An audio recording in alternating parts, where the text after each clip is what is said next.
My name is John Williams. I'm a gastroenterologist and I hold a chair in health services research at Swansea University in the medical school.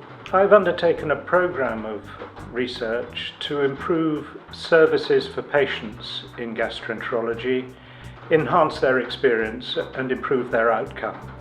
And this has been through randomised controlled trials of different methods of service delivery, observational studies, learning what patients want and need, and the use of routine data linked to explore outcomes at a population level.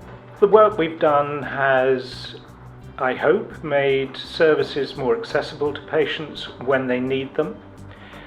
It has improved the quality of life for patients, and we've proven what treatments work better than others, particularly for patients with inflammatory bowel disease, that's ulcerative colitis and Crohn's disease.